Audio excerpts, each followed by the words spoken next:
उत्तम आर्जव। क्षमा और मार्दव के समान ही आर्जव भी आत्मा का स्वभाव है। आर्जव स्वभावी आत्मा के आश्रय से आत्मा में छल, कपट, मायाचार के अभाव रूप शांति स्वरूप जो पर्याय प्रकट होती है उसे भी आर्जव कहते हैं। यद्यपि आत्मा आर्जव स्वभावी है, तथापि अनादि से ही आत्मा में आर्जव के अभाव रूप माया कषाय रूप पर्याय ही प्रकट रूप से विद्यमान है। ऋजोर भावः आर्जवम। ऋजुता अर्थात सरलता का नाम आर्जव है। आर्जव के साथ लगा उत्तम शब्द सम्यक दर्शन की सत्ता का सूचक है। सम्यक दर्शन के साथ होने वाली सरलता ही उत्तम आर्जव धर्म है। उत्तम आर्जव अर्थात सम्यक दर्शन सहित वीतरागी सरलता। आर्जव धर्म की विरोधी माया कषाय है। माया कषाय के कारण आत्मा में स्वभावगत सरलता न रहकर कुटिलता उत्पन्न हो जाती है। मायाचारी का व्यवहार सहज एवं सरल नहीं होता। वह सोचता कुछ है, बोलता कुछ है और करता कुछ है। उसके मन वचन काय में एक रूपता नहीं रहती। वह अपने कार्य की सिद्धि छल कपट के द्वारा ही करना चाहता है। मायाचारी की प्रवृत्ति का चित्रण पंडित टोडरमल जी ने इस प्रकार किया है। जब इसके माया कषाय उत्पन्न होती है तब छल द्वारा कार्य सिद्ध करने की इच्छा होती है। उसके अर्थ अनेक उपाय सोचता है, नाना प्रकार कपट के वचन कहता है, शरीर की कपट रूप अवस्था करता है, बाह्य वस्तुओं को अन्यथा बतलाता है तथा जिनमें अपना मरण जाने ऐसे भी छल करता है। कपट प्रकट होने पर स्वयं का बहुत बुरा हो, मरणादिक हो, उनको भी नहीं गिनता तथा माया होने पर किसी पूज्य व इष्ट का भी संबंध बने तो उनसे भी छल करता है, कुछ विचार नहीं रहता। यदि छल द्वारा कार्य सिद्धि न हो तो स्वयं बहुत संतापवान होता है, अपने अंगों का घात करता है तथा विष आदि से मर जाता है। ऐसी अवस्था माया होने पर होती है। मायाचारी व्यक्ति अपने सब कार्य मायाचार से ही सिद्ध करना चाहता है। वह यह नहीं समझता कि काठ की हांडी दो बार नहीं चढ़ती। एक बार मायाचार प्रकट हो जाने पर जीवन भर को विश्वास उठ जाता है। धोखाधड़ी से कभी कभी और किसी किसी को ही ठगा जा सकता है, सदा नहीं और सबको भी नहीं। यहां ध्यान देने योग्य बात यह है कि लौकिक कार्यों की सिद्धि मायाचार से नहीं, पूर्व पुण्योदय से होती है और पारलौकिक कार्य की सिद्धि में पांचों समवायों के साथ पुरुषार्थ प्रधान है। कार्य सिद्धि के लिए कपट का प्रयोग कमजोर व्यक्ति करता है। सबल व्यक्ति को अपनी कार्य सिद्धि के लिए कपट की आवश्यकता ही नहीं पड़ती। उसकी प्रवृत्ति तो अपने जोर के जरिए कार्य सिद्ध करने की रहती है। यह भी बात नहीं कि मायाचार की प्रवृत्ति मात्र किसी को ठगने के लिए ही की जाती हो। कुछ लोग मनोरंजन के लिए या आदतवश भी ऐसा करते हैं। उन लोगों को यहाँ की वहां भिड़ाने में कुछ आनंद सा आता है। ऐसे लोग अपने छोटे से छोटे मनोरंजन के लिए दूसरों को बड़े से बड़े संकट में डालने से नहीं चूकते। आजकल सभ्यता के नाम पर भी बहुत सा मायाचार चलता है। बिना लाग लपेट के कही गई सच्ची बात तो लोग सुनना भी पसंद नहीं करते।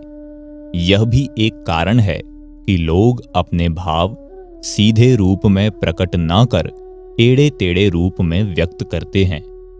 सभ्यता के विकास ने आदमी को बहुत कुछ मिठ बोला बना दिया है। आज के आदमी के लिए ऊपर से चिकनी चुपड़ी बातें करना और अंदर से काट करना एक साधारण सी बात हो गई है। वह यह नहीं समझता कि यह मायाचारी दूसरों के लिए ही नहीं, स्वयं के लिए भी बहुत खतरनाक साबित हो सकती है। उसके सुख चैन को भंग कर सकती है। भंग क्या कर सकती है, किए रहती है। मायाचारी सदा सशंक बना रहता है, क्योंकि उसने जो दुरंगी नीति चलाई है उसके प्रकट हो जाने का भय उसे सदा बना रहता है। छल कभी ना कभी प्रकट होता ही है। उसकी गुप्तता बनाए रखना अपने आप में असंभव नहीं तो कठिन काम अवश्य है। वह सदा उसी में उलझा रहता है। वह हमेशा भयाक्रांत भी बना रहता है। उसे यह भय सदा बना रहता है कि कपट खुल जाने पर उसकी बहुत बुरी हालत होगी, वह महान कष्ट में पड़ जाएगा। बलवानों के साथ किया गया कपट व्यवहार खुलने पर बहुत खतरनाक साबित होता है। खतरा तो कपट खुलने पर होता है, पर खतरे की आशंका से कपटी सदा ही भयाक्रांत रहता है। सशंकित और भयाक्रांत व्यक्ति कभी भी निराकुल नहीं हो सकता। उसका चित्त निरंतर आकुल व्याकुल और अशांत रहता है। अशांत चित्त व्यक्ति कोई भी कार्य सही रूप में एवं सफलतापूर्वक नहीं कर सकता है। फिर धर्म की साधना और आत्मा की आराधना तो बहुत दूर की बातें हैं। मायाचारी व्यक्ति का कोई विश्वास नहीं करता, यहां तक कि माता पिता, भाई बहन, पत्नी पुत्र का भी उस पर से विश्वास उठ जाता है। यही कारण है कि माया कषाय का वर्णन करते हुए श्री शुभचंद्राचार्य ने ज्ञानार्णव के 19वें सर्ग में लिखा है, जन्म भूमिर विद्यानाम कीर्तेरवास मंदिरम पाप पंक महागर्तो निकृति कीर्तिता बुधहि अर्गले वाप वर्गस्य पदवी श्वभ्रवेश्मनः शीलशाल वने वहनिर मायेयमवगम्यताम।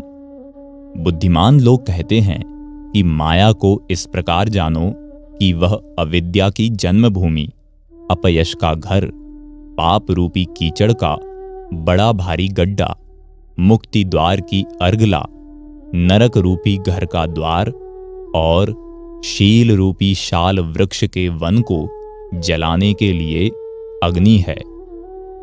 माया कषाय के अभाव का नाम ही आर्जव धर्म है। आर्जव धर्म और माया कषाय की चर्चा जब भी चलती है तब उसे मन वचन काय के माध्यम से ही समझाया जाता है। कहा जाता है कि मन वचन और काय की एक रूपता ही आर्जव धर्म है और इनकी विरूपता ही आर्जव धर्म की विरोधी माया कषाय है। यह उपदेश भी दिया जाता है कि जैसा मन में हो वैसा ही वाणी से कहना चाहिए तथा जैसा बोला हो वैसा ही करना चाहिए। इसे ही आर्जव धर्म बताया जाता है तथा मन में और वचन में और करे कुछ और यह माया है, ऐसा कहा जाता है। मन वचन काय की इस विरूपता को ही वक्रता, कुटिलता आदि नामों से भी अभिहित किया जाता है। किंतु यह सब स्थूल कथन है। सूक्ष्मता से विचार करने पर इस संदर्भ में कई प्रश्न खड़े हो जाते हैं। आर्जव धर्म और माया कषाय की उक्त परिभाषाएं स्वीकार करने पर आर्जव धर्म और माया कषाय की उपस्थिति मन, वचन, काय वालों के ही मानना होगी, क्योंकि मन, वचन, काय की एक रूपता या विरूपता मन, वचन, काय वालों के ही संभव है। जिनके मन वचन काय ही नहीं उनके नहीं। मन वचन काय के अभाव में उनमें एक रूपता या विरूपता का प्रश्न ही नहीं उठता। सिद्धों के मन वचन काय का अभाव है, अतः उक्त परिभाषा के अनुसार उनके आर्जव धर्म संभव नहीं है, जबकि उनके आर्जव धर्म होता है। उनमें आर्जव धर्म की सत्ता शास्त्र सम्मत तो है ही, युक्ति संगत भी है। उत्तम, क्षमा, मार्दव, आर्जव आदि आत्मा के धर्म हैं एवं वे आत्मा की स्वभाव पर्याय भी हैं। उनका संपूर्ण धर्मों एवं संपूर्ण स्वभाव पर्यायों से युक्त सिद्ध जीवों में पाया जाना अवश्यम भावी है, क्योंकि संपूर्ण शुद्धता का नाम ही सिद्ध पर्याय है। इसी प्रकार जिनके मन और वाणी नहीं है, ऐसे एक इंद्रिय जीवों के माया कषाय मानना संभव न होगा, क्योंकि जिनके अकेली काया है, मन और वचन है ही नहीं, उनके मन वचन काय की विरूपता अर्थात मन में और वचन में और करे कुछ और वाली बात कैसे घटित होगी। एक दुकान पर 3 विक्रेता हैं। पृथक पृथक उन सब से किसी कपड़े का भाव पूछने पर एक ने 8 रुपए मीटर, दूसरे ने 10 रुपए मीटर एवं तीसरे ने 12 रुपए मीटर बताया, जबकि वह है 8 रुपए मीटर का ही। उक्त स्थिति में तीनों की बातों में विरूपता होने से वे अप्रामाणिक कहे जावेंगे। आप कहेंगे, क्या लूट मचा रखी है, जितने आदमी उतने भाव। पर यदि एक ही विक्रेता हो और वह 8 रुपए मीटर के कपड़े को 12 रुपए मीटर बतावे, तो क्या वह प्रामाणिक हो जावेगा? नहीं, कदापि नहीं। परंतु एक ही विक्रेता होने से विरूपता दिखाई नहीं देगी। एक में विरूपता कैसी? विरूपता तो अनेक में ही संभव है। इसी प्रकार एक इंद्रिय आदि असंगी जीवों में वाणी और मन का अभाव होने से मन, वचन, काय की विरूपता तो संभव नहीं है। तो फिर उनके मन, वचन, काय की विरूपता है परिभाषा जिसकी, ऐसी माया कषाय की उपस्थिति कैसे मानी जावेगी? माया कषाय के अभाव में उनके आर्जव धर्म मानना होगा, जो कि असंभव है, क्योंकि शास्त्रों में ऐसा स्पष्ट उल्लेख है कि एकेंद्रिय के ही क्या, एकेंद्रिय से असैनी पंचेंद्रिय तक सभी जीवों के चारों कषायें होती हैं, भले ही उनका प्रकट रूप दिखाई न दे। दूसरे मन, वचन, काय की एक रूपता उल्टी भी तो हो सकती है। जैसे तीनों ही विक्रेता 8 रुपए मीटर के कपड़े का भाव 20 रुपया मीटर बतावें, तो क्या वे सही हो जावेंगे? नहीं, कदापि नहीं। जबकि उन तीनों के बोलने में एक रूपता दिखाई देगी, क्योंकि बुद्धिपूर्वक पूर्व नियोजित बेईमानी में भी एक रूपता सहज ही पाई जाती है। उसी प्रकार जैसे किसी के मन में खोटा भाव आया, उसे उसने वाणी में भी व्यक्त कर दिया और काया से वैसा कार्य भी कर डाला, तो क्या उसके आर्जव धर्म प्रकट हो जावेगा? फिर तो आर्जव धर्म प्राप्त करने के लिए मन में आए प्रत्येक खोटे भाव को वाणी में लाना और क्रियात्मक रूप देना अनिवार्य हो जाएगा, जो कि किसी भी स्थिति में इष्ट नहीं हो सकता। मन में होए सो वचन उचरिए के संदर्भ में एक बात यह भी विचारणीय है कि क्या आर्जव धर्म के लिए बोलना जरूरी है? क्या बिना बोले आर्जव धर्म की सत्ता संभव नहीं है? जो भावलिंगी संत मौन व्रत के धारी हैं, क्या उनके आर्जव धर्म नहीं है? बाहुबली दीक्षा लेने के बाद 1 वर्ष तक ध्यानस्थ खड़े रहे, कुछ बोले ही नहीं, तो क्या उनके आर्जव धर्म नहीं था? था, अवश्य था। तो फिर आर्जव धर्म होने के लिए बोलना जरूरी नहीं रहा।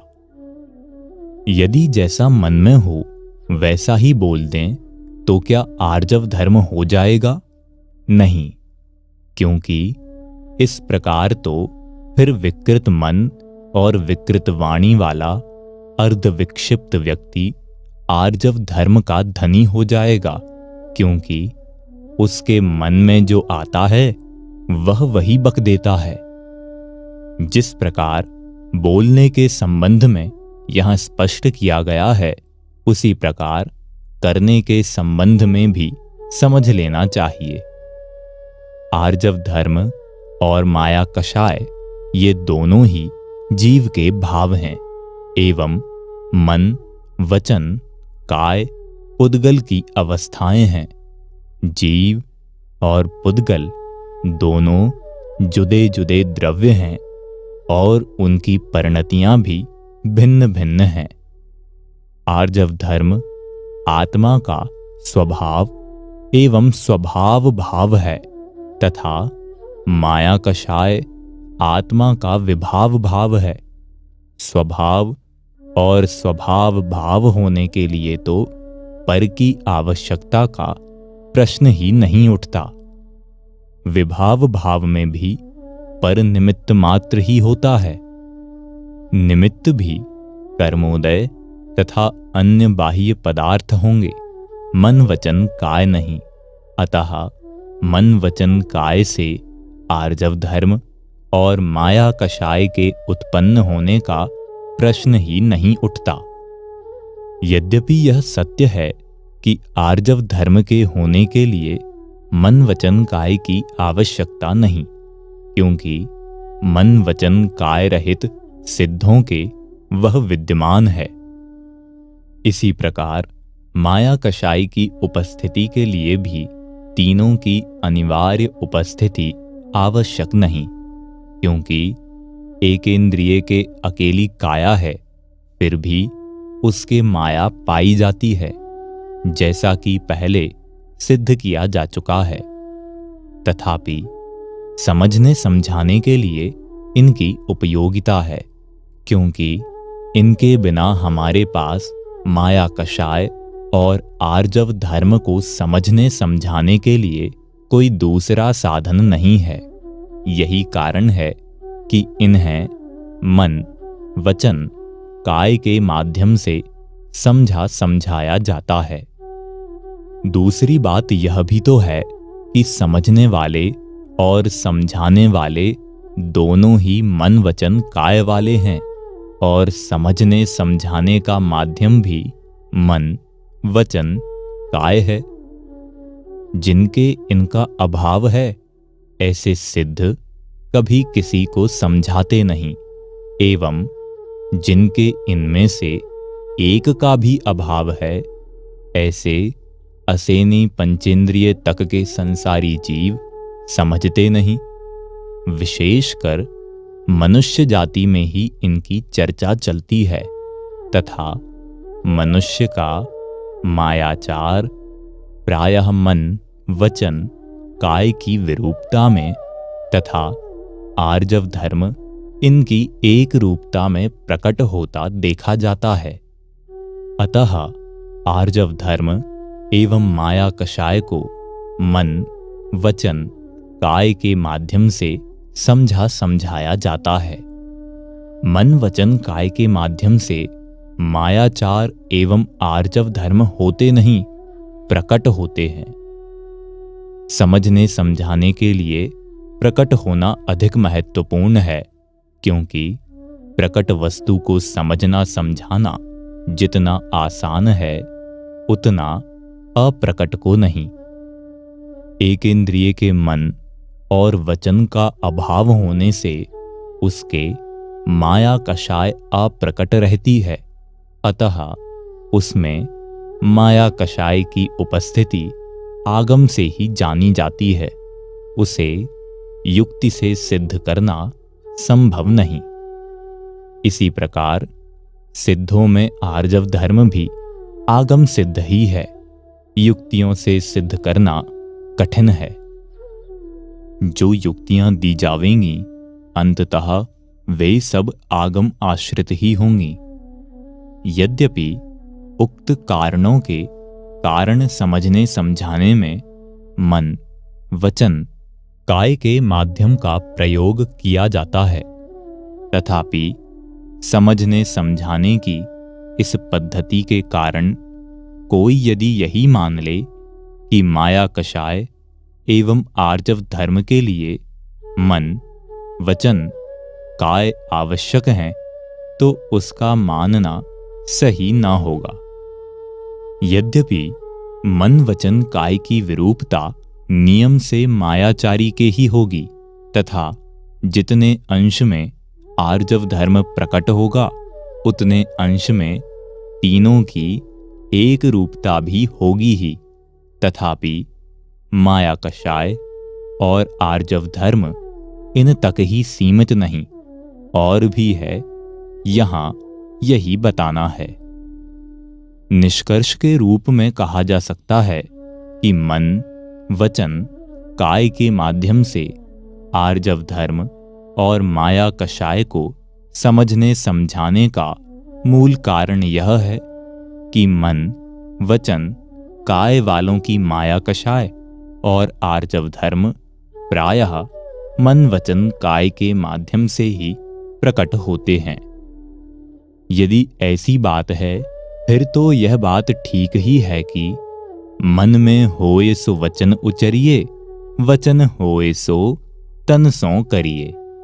हाँ, ठीक है, पर किनके लिए इसका भी विचार किया या नहीं? यह बात उनके लिए है जिनका मन इतना पवित्र हो गया है कि जो बात उनके मन में आई, यदि वह वाणी में भी आ जाए तो फूलों की वर्षा हो, और यदि उसे कार्यान्वित कर दिया जाए तो जगत निहाल हो जावे। यह बात उनके लिए नहीं जिनका मन पापों से भरा है, जिनके मन में निरंतर खोटे भाव ही आया करते हैं। हिंसा, झूठ, चोरी, कुशील और परिग्रह का ही चिंतन जिनके सदा चलता रहता है। यदि उन्होंने भी यही बात अपना ली तो मन के समान उनकी वाणी भी अपावन हो जावेगी तथा उनका जीवन घोर पापमय हो जावेगा। मन में होए सो वचन उचरिए का आशय मात्र यह है कि मन को इतना पवित्र बनाओ कि उसमें कोई खोटा भाव आवे ही नहीं। जिनके हृदय में निरंतर अपवित्र भाव ही आया करते हैं, उनके लिए तो यही ठीक है कि मन में होए सो मन में रखिए, वचन होए तन सो ना करिए। क्यों? क्योंकि आज लोगों के मन इतने अपवित्र हो गए हैं, उनके मनों में इतनी हिंसा समा गई है कि यदि वह वाणी में फूट पड़े तो जगत में कोलाहल मच जाए, और यदि जीवन में आ जाए तो प्रलय होने में देर ना लगे। इसी प्रकार मन इतना वासनामय और विकृत हो गया है कि यदि मन का विकार वाणी और काया में फूट पड़े तो किसी भी मां बहन की इज्जत सुरक्षित ना रहे। अतः यह ही ठीक है कि जो पाप मन में आ गया उसे वहीं तक सीमित रहने दो, वाणी में ना लाओ।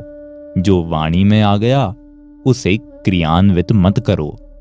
जरा विचार तो करो कि गुस्से में यदि मेरे मुंह से यह निकल जाए कि मैं तुम्हें जान से मार डालूंगा, तो क्या यह उचित होगा कि मैं अपनी बात को कार्य रूप में भी परिणत करूं? नहीं, कदापि नहीं। बल्कि आवश्यक तो यह है कि मैं उस विचार को भी तत्काल त्याग दूं। अतः यही उचित है कि मन वचन काय की एक रूपता अच्छाई में ही हो, बुराई में नहीं। हमें मन वचन काय में एक रूपता लाने के लिए मन को इतना पवित्र बनाना होगा कि उसमें कोई खोटा भाव कभी उत्पन्न ही ना हो, अन्यथा उसकी एक रूपता रखना न तो संभव ही होगा और न हितकर ही। तत्वार्थ सूत्र में उत्तम क्षमा, मार्दव, आर्जव आदि 10 धर्मों की चर्चा गुप्ती, समिति, अनुप्रेक्षा और परिशह जय के साथ की गई है। ये सब मुनि धर्म से संबंधित हैं। अतः आर्जव धर्म की चर्चा भी उन मुनिराजों के संदर्भ में ही हुई है जिनके मन, वचन, काय की दशा निम्नलिखित अनुसार हो रही है। दिन रात आत्मा का चिंतन, मृदु संभाषण में वही कथन, निर्वस्त्र दिगंबर काया से भी प्रकट हो रहा अंतर्मन। वे दिन रात आत्मा का ही चिंतन मनन अनुभवन करते रहते हैं, अतः उनकी वाणी में भी उसकी ही चर्चा निकलती है और चर्चा करते करते वे आत्मानुभवन में समा जाते हैं। उनके मन में अशुभ भाव आते ही नहीं। हमारी स्थिति उनसे भिन्न है, अतः हमें अपने स्तर पर विचार करना जरूरी है। मन में होने पर भी बहुत से पापों से जीवन में हम इसलिए बचे रहते हैं कि समाज उन कार्यों को बुरा मानता है। सरकार उन कार्यों को करने से रोकती है। कभी कभी हमारा विवेक भी उन कार्यों में हमें प्रवृत्त होने नहीं देता। वाणी को भी हम उक्त कारणों से काफी संयमित रखते हैं। यही कारण है कि जगत के कायिक जीवन में उतनी विकृति नहीं जितनी कि जन जन के मनों में है। मन में होए सो वचन उचरिए, वचन होए सो तनसों करिए का उपदेश मन की विकृतियों को बाहर लाने के लिए नहीं, वरन उन्हें समाप्त कर मन को पावन बनाने के लिए है। यहाँ एक प्रश्न संभव है कि यदि यह बात है तो फिर आप यह क्यों कहते हैं कि मन में होए सो मन में रखिए? इसका भी कारण है, और वह यह कि मन को इतना पवित्र बना लेना इतना आसान नहीं कि यहाँ हमने कहा और वहाँ आपने बना लिया। वह तो बनते बनते ही बनेगा। अतः जब तक मन पूर्णतः पावन नहीं बन जाता और उसमें दुर्भाव उत्पन्न होते रहते हैं, तब तक हमारी उक्त सलाह पर चलना मात्र उपयुक्त ही नहीं वरन आवश्यक भी है। अन्यथा आपका जीवन स्वाभाविक भी ना रह सकेगा। यदि मन को पवित्र बनाए बिना ही आपने मन की बातें वाणी में उगलना आरंभ कर दिया एवं उन्हें कार्य रूप में भी परिणत करने की कोशिश की, तो हो सकता है कि लोग आपको मानसिक चिकित्सालय में प्रवेश दिलाने का प्रयत्न करने लगें। वैसे तो प्रत्येक व्यक्ति मन में आए खोटे भावों को रोकने का प्रयत्न करता ही है। वह चाहता है कि वाणी में खोटा भाव प्रकट ही ना हो, पर कभी कभी जब मन भर जाता है, वह भाव मन में समाता नहीं तो वाणी में फूट पड़ता है। एक बात यह भी है कि जब कोई भाव निरंतर मन में बना रहता है तो फिर वह वाणी में फूटता ही है। मन सदा ही अपावन बना रहे तो आखिर हम उसे वाणी में आने से और जीवन में उतरने से कब तक रोकेंगे? उसको पूरी तरह रोकना संभव भी तो नहीं है। जो जहां से आते हैं वहां की बातें उनके मन में छाई रहती हैं, अतः वे सहज ही वहां की चर्चा करते हैं। यदि कोई आदमी अभी अभी अमेरिका से आया हो तो वह बात बात में अमेरिका की चर्चा करेगा। भोजन करने बैठेगा तो बिना पूछे ही बताएगा कि अमेरिका में इस तरह खाना खाते हैं। चलेगा तो कहेगा कि अमेरिका में इस प्रकार चलते हैं। कुछ बाजार से खरीदेगा तो कहेगा कि अमेरिका में तो यह चीज इस भाव मिलती है आदि। इसी प्रकार सदा आत्मा में विचरण करने वाले मुनिराज और ज्ञानी जन सदा आत्मा की ही बात करते हैं, और विषय कषाय में विचरण करने वाले मोही जन विषय कषाय की ही चर्चा करते हैं। अतः मन में होए सो वचन उचरिए, वचन होए सो तनसों करिए का आशय। जो मन में आवे उसी को बक देना, और जो मुंह से निकल गया वही कर डालना नहीं। वरन यह है कि मनुष्य जीवन में जो करने योग्य है हम उसी को वाणी में लावें, और जो करने योग्य एवं कहने योग्य है हमारे मन में बस वे ही विचार आवें, अन्य कुविचार नहीं। यह बात तो ठीक, पर मूल प्रश्न तो यह है कि मायाचार छोड़ने के लिए मन, वचन, काय की विरूपता, कुटिलता, वक्रता से बचने के लिए तथा आर्जव धर्म प्रकट करने के लिए, अर्थात मन की बात वाणी में लाने से फूलों की वर्षा हो और जीवन में उतारने से जगत निहाल हो जावे, ऐसा पवित्र मन बनाने के लिए क्या करें?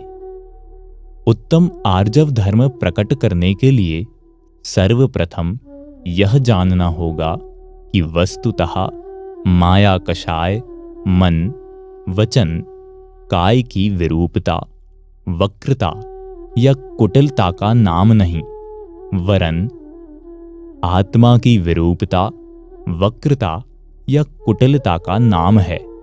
मन, वचन, काय के माध्यम से तो वह प्रकट होती है, उत्पन्न तो आत्मा में ही होती है। आत्मा का स्वभाव जैसा है वैसा ना मानकर अन्यथा मानना, अन्यथा ही परिणमन करना चाहना ही अनंत वक्रता है। जो जिसका कर्ता धर्ता हर्ता नहीं है उसे उसका कर्ता धर्ता हर्ता मानना ही अनंत कुटिलता है। रागादि आश्रव भाव दुख रूप एवं दुखों के कारण हैं। उन्हें सुख स्वरूप एवं सुख का कारण मानना, तदरूप परिणमन कर सुख चाहना, संसार में रंच मात्र भी सुख नहीं है फिर भी उसमें सुख मानना एवं तदरूप परिणमन कर सुख चाहना ही वस्तुतः कुटिलता है, वक्रता है। इसी प्रकार वस्तु का स्वरूप जैसा है वैसा न मानकर उसके विरुद्ध मानना एवं वैसा ही परिणमन करना चाहना विरूपता है। यह सब आत्मा की वक्रता है, कुटिलता है एवं विरूपता है। यह वक्रता, कुटिलता, विरूपता तो वस्तु का सही स्वरूप समझने से ही जावेगी। जैसा आत्मा का स्वभाव है उसे वैसा ही जानना, वैसा ही मानना और उसी में तन्मय होकर परिणम जाना ही वीतरागी सरलता है, उत्तम आर्जव है। मुनिराजों के जो उत्तम आर्जव धर्म होता है वह इसी प्रकार का होता है, अर्थात वे आत्मा को वर्णादि और रागादि से भिन्न जानकर उसमें ही समा जाते हैं, वीतरागता रूप परिणम जाते हैं। यही उनका उत्तम आर्जव धर्म है। बोलने और करने में आर्जव धर्म नहीं। आर्जव धर्म की जैसी उत्कृष्ट दशा उनके ध्यान काल में होती है, वैसी उत्कृष्ट दशा बोलते समय या कार्य करते समय नहीं होती। बोलते और अन्य कार्य करते समय भी जो आर्जव धर्म उनके विद्यमान है, वह बोलने करने की क्रिया के कारण नहीं, उस समय आत्मा में विद्यमान सरलता के कारण है। निष्कर्ष के रूप में कहा जा सकता है कि श्रद्धा, ज्ञान और चारित्र का सम्यक एवं एक रूप परिणमन ही आत्मा की एक रूपता है। वही वीतरागी सरलता है और वही वास्तविक उत्तम आर्जव धर्म है। लोक में छल कपट के अभाव रूप मन वचन काय की एक रूपता सरल परिणति को व्यवहार से आर्जव धर्म कहा जाता है। अंतर से बाहर की व्याप्ति होने से जिसके निश्चय उत्तम आर्जव प्रकट होता है, उनका व्यवहार भी नियम से सरल होता है, अर्थात उनके व्यवहार आर्जव भी नियम से होता है। पर जिनके व्यवहार में भी भूमिकानुसार सरलता नहीं, उनके तो निश्चय आर्जव होने का प्रश्न ही नहीं उठता। मन वचन काय में भी वास्तविक एक रूपता आत्मा में उत्पन्न सरलता के परिणाम स्वरूप आती है। मैं मन को पवित्र रखूं, उसमें कोई बुरी बात न आने दूं, इस प्रकार के विकल्पों से आर्जव धर्म प्रकट नहीं होता। वस्तु के सही स्वरूप को जाने माने बिना वीतरागी सरलता रूप आर्जव धर्म प्रकट नहीं किया जा सकता। आर्जव स्वभावी आत्मा के आश्रय से ही मायाचार का अभाव होकर वीतरागी सरलता प्रकट होती है। क्रोध और मान के समान माया भी चार प्रकार की होती है: अनंतानुबंधी माया, अप्रत्याख्यानावरण माया, प्रत्याख्यानावरण माया और संज्वलन माया। अनंतानुबंधी माया का अभाव आत्मानुभवी सम्यक दृष्टि के ही होता है।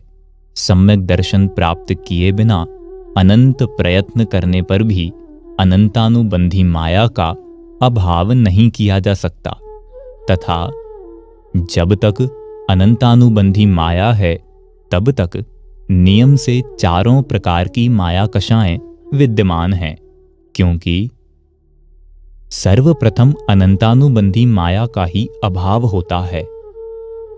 शास्त्रों में स्पष्ट उल्लेख है कि सम्यक दृष्टि के अनंतानुबंधी कषायों, अणुवृत्ति के अप्रत्याख्यानावरण कषायों, महावृत्ति के प्रत्याख्यानावरण कषायों एवं यथाख्यात चारित्र वालों के संज्वलन कषायों का अभाव होता है।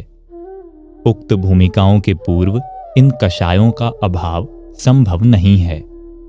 इससे सिद्ध होता है कि यदि कषायों का अभाव करना है तो उसका उपाय कषायों की तरफ देखना नहीं और न उन वस्तुओं की ओर देखना ही है जिनके लक्ष्य से ये कषाएं उत्पन्न होती हैं, वरन अकषाय स्वभावी अपनी आत्मा की ओर देखना है। अपनी आत्मा को जानना, मानना और अनुभव करना है। आत्मा में ही जम जाना, रम जाना, समा जाना है। अपने को जानने मानने वाले एवं अपने में ही निमग्न वीतरागी सरलता से संपन्न संतों को नमस्कार करते हुए इस पवित्र भावना के साथ कि जन जन अकषाय स्वभावी आत्मा का आश्रय लेकर उत्तम आर्जव धर्म प्रकट करें, आर्जव धर्म की चर्चा से विराम लेता हूं।